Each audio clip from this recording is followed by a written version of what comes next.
శ్రీధర్ గారు నమస్తే సార్. నమస్తే అండి. ఎలా ఉన్నారు? చాలా బాగున్నారు సార్. ఎస్సీ ఎస్టీ వర్గీకరణ అయినప్పుడు మీరు ఫేస్బుక్ లో వీడియో పెట్టడం జరుగుతుంది లైవ్.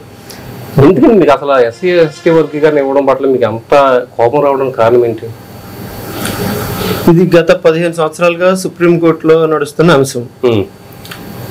ఎన్నో వాదోపవాదాల తర్వాత అదే సుప్రీంకోర్టు వర్గీకరణ అనేటువంటిది రాజ్యాంగ వ్యతిరేక చర్యగా వర్ణిస్తూ రాజ్యాంగ స్ఫూర్తిగా వ్యతిరేకమైనది వర్గీకరణ అని చెప్పి చంద్రచూడ్ వారి యొక్క జడ్జిమెంట్ చెప్పిన తరుణంలో మళ్ళీ అదే సుప్రీంకోర్టు అదే చంద్రచూడ్ గారి ఆధ్వర్యంలో గతంలో బొమ్మ అని చెప్పిన వాళ్ళు ఇప్పుడు బొరుసు అని చెప్పినట్టుగా ఇప్పుడు వర్గీకరణ చెల్లదంటూ ఇప్పుడు వర్గీకరణ చెల్లుతుందని చెప్పడం, రాష్ట్రాలకి ప్రత్యేకించి ఎటువంటి హక్కు ఉండదు అని చెప్పి అదే రాష్ట్రాలకి మీరు వర్గీకరణ రాష్ట్ర వ్యాప్తంగా ఎవరికాళ్ళు చేసుకోండి అంటాం చాలా బాధాకరమైన విషయం. ఇది చట్టాన్ని చేతిలో తీసుకున్నట్టుగా రాజ్యాంగాన్ని చేతిలో తీసుకున్నారా అనేటువంటి అనుమానం అయితే వ్యక్తమైంది. ఇది మాట్లాడే భావ వ్యక్తీకరణ స్వేచ్ఛ ఉంది కాబట్టి రాజ్యాంగంలో ఉన్న అంశాలు తెలిసిన వాడిగా న్యాయశాస్త్రం కొద్దో గొప్ప కాస్త కోస్త వారంతా చదవకపోయినా తెలుసు కాబట్టి దాన్ని ఆధారంగా చేసుకుని మాట్లాడుతున్న మాటలు. అసలు ఎస్సీ ఎస్టీ వర్గీకరణ అనేది సుప్రీంకోర్టుకి ఉందా, ఇచ్చే అర్హత ఉందా? బేసికల్ గా షెడ్యూల్డ్ క్యాస్ట్స్ అన్ని కలిపి షెడ్యూల్డ్ క్లాస్ అన్నారండి అంబేద్కర్ గారు. యాక్చువల్గా షెడ్యూల్ క్యాస్ట్స్ అంటారు. షెడ్యూల్ క్యాస్ట్ అంటే ఉన్న 58 కులాలను ఒక్కొక్క కులంగా కలిపి షెడ్యూల్ క్యాస్ట్ అంటారు. బట్ ఈ గ్రూప్ అంతటిని కలిపి షెడ్యూల్డ్ క్లాస్ అంటారు. షెడ్యూల్డ్ క్లాస్, ఈ షెడ్యూల్డ్ క్లాస్ అనేది ఆర్టికల్ 341 అని చాలా చోట్ల చెప్తూ ఉంటారు. వన్స్ ప్రెసిడెన్షియల్ ఆర్డర్ ప్రకారం డిక్లేర్ చేసిన తర్వాత, అధికారికంగా ప్రకటన చేసిన తర్వాత దాన్ని మార్చే హక్కు కానీ మార్చే అవకాశం కానీ ఇంకా లేదు అని చెప్పారు. ఇంగ్లీష్ లో చెప్పాలంటే రీగ్రూపింగ్ అని, reclassification of the sub class is not allowed అనేది చెప్పాడు. ఎందుకంటే ఉన్న దళితుల్లో ఇలా వర్గాలుగా చేయడం వల్ల రాజకీయ పరమైన తమ ఉనికిని కోల్పోతారు, ఐక్యతను కోల్పోతారు. కాబట్టి రిజర్వేషన్స్ అభివృద్ధి కోసం ఇచ్చినవి కూడా కావు. రిజర్వేషన్స్ అనేవి అణచివేతకి బదులుగా ఎవరైతే అణచివేతకి కుల వివక్షతకి గురవుతారో, కుల వివక్షత అనేటువంటిది మెయిన్ ఇక్కడ, అభివృద్ధి కాదు. కుల వివక్షతకి గురైన వాళ్ళందరికీ కూడా రిజర్వేషన్స్ కల్పించి, అంటే స్కూల్లో రాకూడదు, కాలేజీకి రాకూడదు, లేకపోతే సినిమా థియేటర్ రాకూడదని కూడదు అనే ప్రతి చోట కూడా కూడవచ్చు అనేటువంటి హక్కు కల్పించడమే రాజ్యాంగం తప్ప చదువులో ఉద్యోగం తెచ్చుకోవడం రాజ్యాంగం లేకపోతే ఇది రిజర్వేషన్ కాదు. చాలా మంది తెలియని విషయం ఇది. హక్కు మాత్రమే రిజర్వేషన్ అంటే. రానివ్వని చోట రానివ్వడం, మంచినీళ్ళ బావి దగ్గరికి రానివ్వడం, సినిమా హాల్కి రానివ్వడం, త్రాగునీటి ప్రదేశానికి రానివ్వడం, బహిరంగ ప్రదేశంలో అందరితో పాటు ఒక దళితుని కూడా సమానమైన హోదాగా రానివ్వడమే రిజర్వేషన్. దీన్ని చాలా మంది అజ్ఞానులు ఉద్యోగం తెచ్చుకుంటే మాకు రిజర్వేషన్ రావట్లేదు, మాకు వీళ్ళ ఉద్యోగాలు పట్టుకెళ్ళిపోతున్నారని ఉద్యోగ అంశంలో మాత్రమే మాట్లాడే అంశంగా పరిగణించి మాట్లాడుతున్నది రిజర్వేషన్. ఆల్మోస్ట్ అందరూ కూడా మాట్లాడేది మీ రిజర్వేషన్ వల్ల మాకు ఉద్యోగాలు కోల్పోతున్నాం, ఇదే మాట్లాడతారు ఎవరైనా సరే. అది చాలా పొరపాటు అండి. ఉన్న దేశ జనాభాలో జనాభా ప్రాతిపదికన 50% ఓసీస్ అనుకుంటే ఓపెన్ కేటగిరీకి వదిలేసినప్పుడు జనాభా ప్రాతిపదికన ఎస్సీస్ ఎంతమంది ఉన్నారు? 18% ఉన్నారు. బీసీస్ ఎంతమంది ఉన్నారు? ఈ 15% శాతంలో ఉన్న వాళ్ళకి 100లో 15% ఉద్యోగాలు వాళ్ళకి ఇవ్వాలనేటువంటిది న్యాయమా కాదా? మిగతా ఓపెన్ కేటగిరీలో 50%లో ఓసీలకి తీసుకోవచ్చు కదా. కార్పొరేట్ హాస్పిటల్స్ అన్ని ఎస్సీలియా, బీసీలియా, మాలలియా, మాదిలియా, రెల్లియా, అంటరాని వాళ్ళియా? ఎవరి అండి? పరిశ్రమలు ఎవరి? రాజకీయ పార్టీలు ఎవరి? కన్వెన్షన్ హాల్ ఎవరి? సినిమా హాల్ ఎవరి? అన్ని ఎవరి? వైభోగాలు ఎవరి? రాజబంగ్లాలు ఎవరి? భూములు ఎవరి? భూ స్వాములు ఎవరు? ఇంత వ్యవస్థలో నా పొలంలోకి నువ్వు రాకూడదు, నాకు 10,000 ఎకరం ఉండొచ్చు, నాకు 5,000 ఎకరం ఉండొచ్చు. ఎస్సీడు భూమి లేదు కదా, ఎస్సీడుకు కూడా భూమి ఉండొచ్చు అనడం మాత్రమే రిజర్వేషన్. సినిమా హాల్లో ఒక 500 మందితో షో వేసినప్పుడు అక్కడ అరే మా గొప్ప కులాలతో ఆడించే షో ఇక్కడ నువ్వెందుకు వచ్చావు అనే పరిధిలోనే చుండూరులో సినిమా హాల్లో మారణకాండ జరిగింది. అలా కాదు, ఇది అందరికి సంబంధించింది, అందులో ఎస్సీలు కూడా ప్రవేశం ఉండొచ్చు అని చెప్పింది మాత్రం హక్కు కల్పించడం, అంటే సమానత్వం కల్పించడం రిజర్వేషన్. రిజర్వేషన్ అనేది లేకపోతే ప్రైవేట్ హాస్పిటల్స్లో, ప్రైవేట్ స్కూల్స్లో, లేకపోతే గవర్నమెంట్ ఉద్యోగాల్లో, లేకపోతే ఈవెన్ ఎస్సీ రిజర్వ్ కాన్స్టిట్యూన్సీలో ఎస్సీ కూడా సరైన సీటు ఇవ్వని పరిస్థితి కదా. అలా సీట్ ఇవ్వాలని చెప్పడం మాత్రం రిజర్వేషన్. దీన్ని ఇంత లోతుగా చెప్పేవాడు కూడా ఈరోజు ఎవడో లేడండి పరిస్థితి. జనాలకి తెలియక అపోహపడుతున్నారు. బడిలో పిల్లలకి స్కూల్లోకి రానవ్వకూడదని చెప్పారు. అప్పుడు ఎస్సీడికి చదువు ఎక్కడి నుంచి వస్తుంది, బీసీలకు చదువు ఎక్కడి నుంచి వస్తుంది? అక్కడ చదువుకునే అవకాశం కల్పించి ఆ 100 మంది సీట్లలో 15 మంది పిల్లలు ఎస్సీలు చదువుకుంటారు. అలాగే విద్యా హక్కు చట్టం ఆర్టీఈ 100 సీట్లు అమ్ముకునే దాంట్లో 15% అంటే 15 సీట్లు ఎస్సీలకి బీసీలకి పేదవాళ్ళకి సీట్లు ఇవ్వాలని, మిగతా 80 సీట్లు మీరు అమ్ముకోవచ్చు, చేసుకోవచ్చు. ఇది కదండి రిజర్వేషన్ అంటే.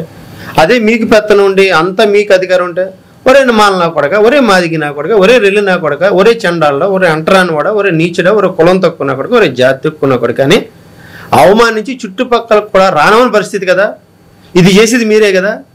మీరే మళ్ళీ మాకు ఉద్యోగాలు రావడం అంటే, ఉద్యోగాలు కనీసం జీవించే హక్కు, బ్రతికే హక్కు కూడా లేకుండా చేయడమే ఈ వర్ణ వ్యవస్థలో ఉన్న దురాగతాలకి కౌంటర్ లీగల్ ఆస్పెక్ట్లో హక్కు కల్పించడం రిజర్వేషన్. ఇదండి రిజర్వేషన్. సో దీనివల్ల ఇప్పుడు వర్గీకరణ జరిగింది. సో దీనివల్ల ఇంకేమైనా మైనస్లు ఏమైనా అవుతాయా? దీనివల్ల ఏమైనా అభివృద్ధి ఉందా? వర్గీకరణ అనేది కూడా రాజకీయ పరంగా కుట్ర. ఎవరైతే కొమ్ము కాసి వర్గం ఉన్నదో వాళ్ళని చేర తీసుకున్నారో, ప్రశ్నించే వర్గం ఏదైతే ఉందో దాన్ని తొక్కిపెట్టారు. ఇదే వర్గీకరణ అండి. అంబేద్కర్ చెప్పినట్టు, అప్పుడు అంబేద్కర్ వద్దు, కులం తక్కువడు, జాతి తక్కువడు, భారతదేశ ద్రోహి వీళ్ళ దృష్టిలో, అంటరానివాడు, మాలోడు, మాలనా కొడుకు అంబేద్కర్ వీళ్ళ దృష్టిలో. కాన్స్టిట్యూషన్ అన్న రెస్పెక్ట్ ఉండాలి కదా. కొన్ని రాసి దిక్కు అవడం ఉంటే కొన్ని వాళ్ళతోనే రాయించవచ్చు కదా. ఆ రాజ్యాంగాన్న ఏ రాజ్యాంగాన్న దేశపౌరులు గౌరవించాలి కదా. అక్కడ అంబేద్కర్ రాశాడు కాబట్టి రాజ్యాంగం అంటే చులకన భావం. దేశద్రోహం నేరం అన్నప్పుడు, రాజ్యాంగాన్ని దూషించినప్పుడు దాన్ని కూడా దేశద్రోహం కింద పరిగణించి సెక్షన్లు వేసి ఉన్నట్టు ఈరోజు సమానత్వం అనేది వచ్చింది. ఇదే రాజ్యాంగంలో ఈ ఉన్న 58 కులాలను విడదీయడం వల్ల రాజ్యాధికార పార్టీలు లేకపోతే రాజకీయ పార్టీలు పంచుకుంటారు కాబట్టి విభజించి పరిపాలించు అనేటువంటి సూత్రాన్ని అప్లై ఖచ్చితంగా చేస్తారు. అలా చెయ్యకూడదు, జరగకూడదనే ఒక బ్రిటిష్ ఈస్ట్ ఇండియా కంపెనీ లాంటి మాస్టర్ బ్రెయిన్ లాంటి 10 రెట్లు బ్రెయిన్ ఉన్నటువంటి అంబేద్కర్ ఆనాడు ఆలోచించి 100 సంవత్సరాల ముందు ఆలోచించి వర్గీకరణ అనేటువంటి జరగకూడదు, రీగ్రూపింగ్ రీక్లాసిఫికేషన్ అనేది జరగకూడదని ఏదైతే చెప్పారో దాన్నే పట్టుకున్నారు. రీక్లాసిఫికేషన్ చేసి నా కొడుకులను వెళ్ళగొట్టాలి, మనల్ని ఎదిరిస్తారు. మిమ్మల్ని ఎదిరించడం ఏంటండి? సమానత్వం, నీకున్న అధికారాన్ని, నీకున్న ప్రభుత్వాన్ని, నిన్ను నమ్మి నువ్వు ఒక పాలకుడికి ఉన్నప్పుడు, నువ్వు అందరికీ సమన్యాయం చేసినప్పుడు నిన్నెవరు ఎదిరింతారు? నిన్నెవరు తక్కువ చూస్తారు? కానీ నువ్వు అందరినీ సమన్యాయంగా చూడవు కదా. ఒకరిని చేరదీస్తావు, ఒకటి తక్కువ అంటే, ఒకటి కులవివక్ష అంటే, ఒకటి నీ పక్షాన్ని పెట్టుకుంటావు, ప్రశ్నించిన వేరేగా పెడతావు. దీనివల్ల రాజకీయంగా కరప్ట్ చేసి జనాలను పంచుకున్నారు తప్ప అన్నదమ్ముల మధ్య వైరం, కుటుంబాల మధ్య వైరం, జాతుల మధ్య వైరం, ఈ రకమైన ఈ పొలిటికల్ కాన్స్పిరసీస్లో భాగమే షెడ్యూల్ క్యాస్ట్లో కూడా ఒక one of the highest conspiracy ఈ వర్గీకరణ అనేటువంటిది అంశం. రీగ్రూపింగ్ అనేది చేయకూడదు అనేదాన్ని, రాజ్యాంగాన్ని ఆర్టికల్ 14 సమానత్వపు హక్కుని టెంకరింగ్ చేయడం అనే వర్ణించిన ఇదే సుప్రీంకోర్టు న్యాయమూర్తిలో టెంకరింగ్ చేయడం, నాశనం చేయడం, అవమానించడం అని అభివర్ణించిన సుప్రీంకోర్టు మాట ఎలా మార్చింది అనే ప్రశ్న నేను అడుగుతున్నా. అప్పుడు అదిగో తూర్పు అని చెప్పిన అదే సుప్రీంకోర్టు తూర్పు కాదు ఇప్పుడు పడమర అని చెప్పిన దారుణమైన సంఘటన. దీని వెనకాల రాజకీయం తప్ప రాజ్యాంగం లేదు. రాజ్యాంగాన్ని కూడా రాజకీయ అనుగుణంగా మార్చుకున్న పరిస్థితి.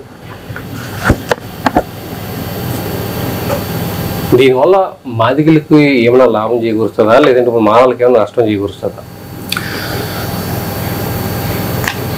ఒక కప్పు ఉంది, ఒక ప్రైజ్ ఉంది, లేకపోతే 4 ప్రైజులు ఉన్నాయి, 10 మంది పరిగెట్టాలి.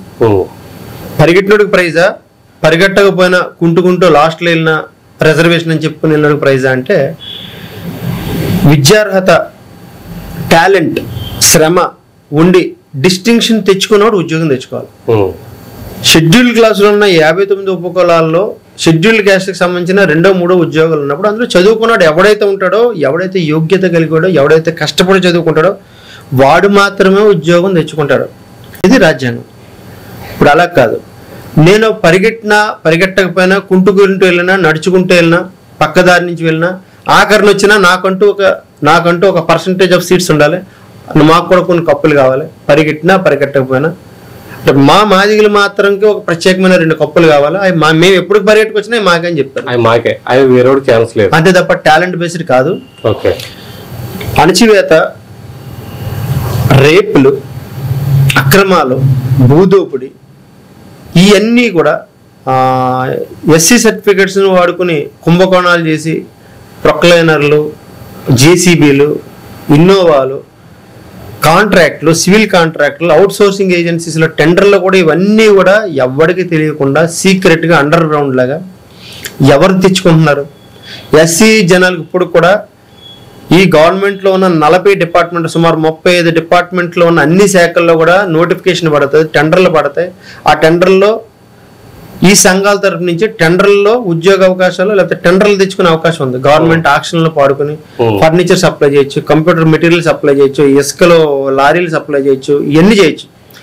ఇవన్నీ కూడా ఎస్సీడికి లేకుండా దళితుల్ని అలా పేదవాడిగానే ఉంచి అంటులు తోమే వంటగదిలో పీసులాగా వాడాలంటే, అంటులు తోమాలంటే ఆ పీసు ఉండాలా, బొగ్గు ఉండాలి కాబట్టి ఆ పీసు, ఆ బొగ్గు ఆ వంటగదిలో ఉండాలి అనే విధంగా దళితుల యొక్క జీవితాలని మార్చడం అనేటువంటిది చాలా అనైతికమైన విషయం. ప్రపంచం అంతా రాకెట్ యుగంలో నడుస్తుందని చెప్పే ఈ సోకాల్డ్ వ్యక్తులు ఎవరైతే ఉన్నారో చెప్పి ప్రతి వెధవ కూడా ఐఫోన్ ఉంటుంది అటు చేతిలో, ప్రతి ఏదో చేతిలో కూడా చైనా వాడి ఫోనే ఉంటుంది, హై ఎండ్ ఫోన్ శాంసంగ్ ఉంటుంది. ఇండియన్ బ్రెయిన్ ఉండదు, ఇండియన్ ఫోన్ ఉండదు, ఇండియన్ టెక్నాలజీ ఈ రోజుకి కూడా లేదు. చైనా ఫోన్ కావాలి, ఐఫోన్ కావాలి.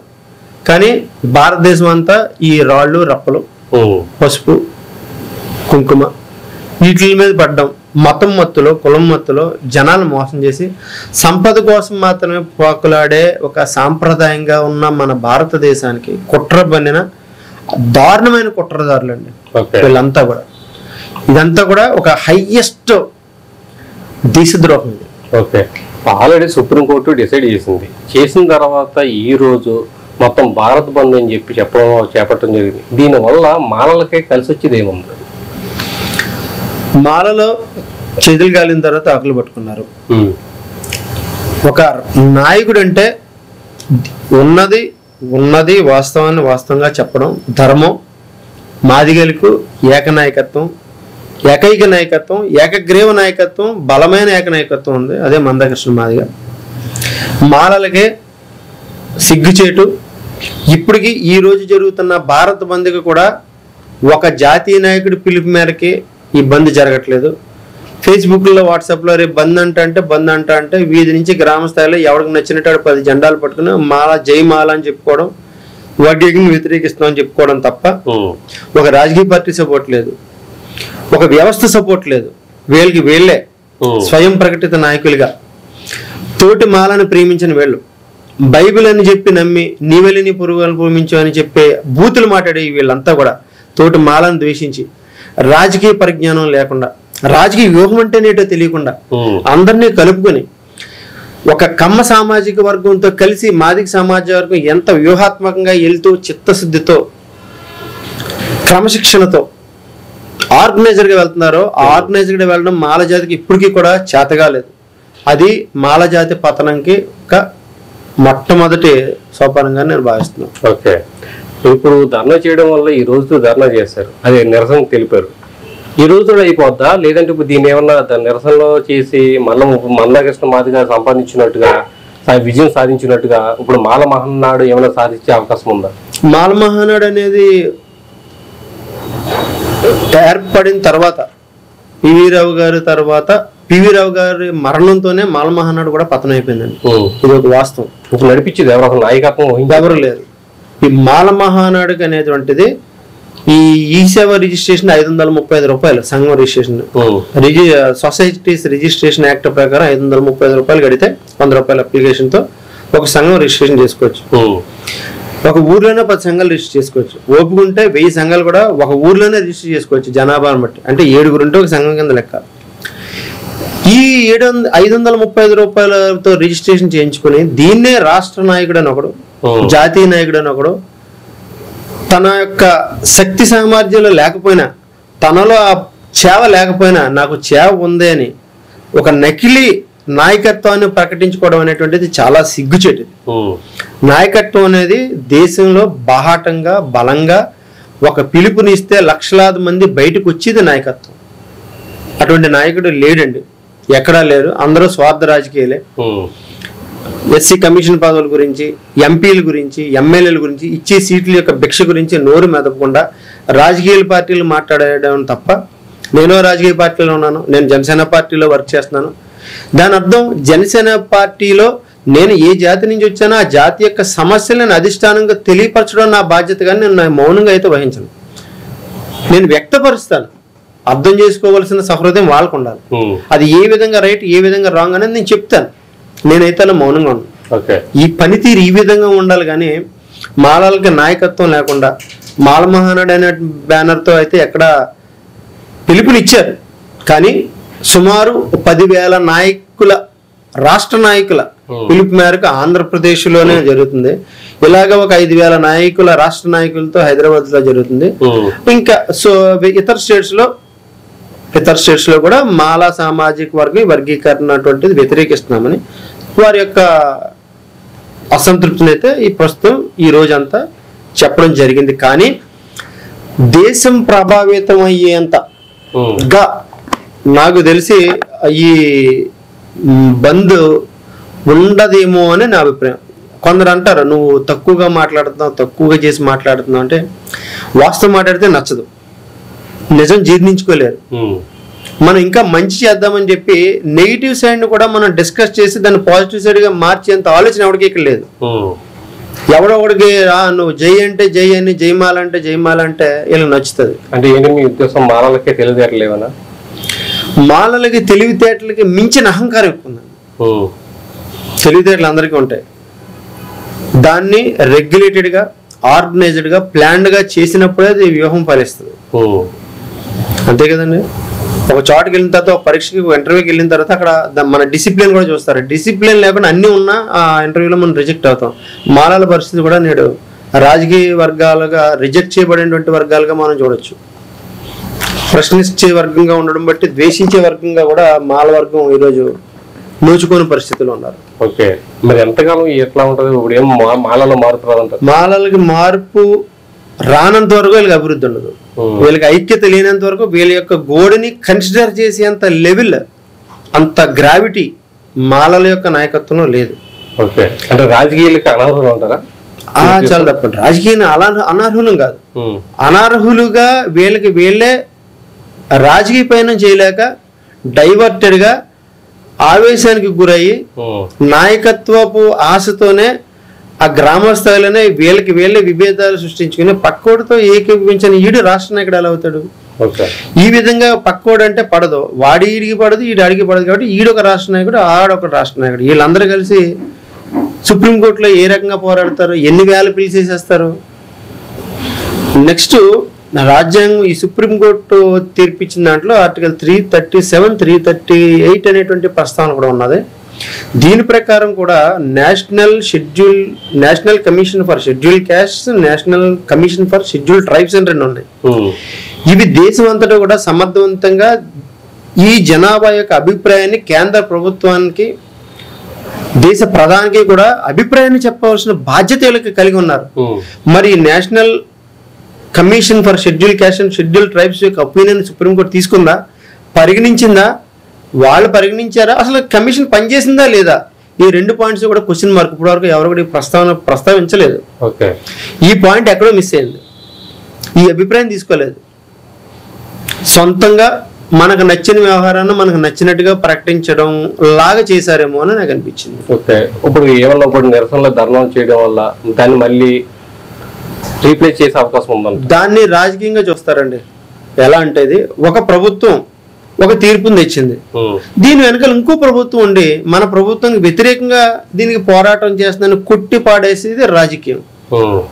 పొలిటికల్ బ్రెయిన్ అలా పనిచేస్తుంది తప్ప మధ్యలో ఈ నలిగిపోయినాడు, నష్టపోయినాడు, ఉద్యోగ అవకాశాలు కోల్పోయినాడు రాజకీయ బలిపశువుగా మిగులుతాడు తప్ప నష్టాన్ని కన్సిడర్ చేసే పొజిషన్లో ప్రస్తుతం లేదు. Okay sir, thank you.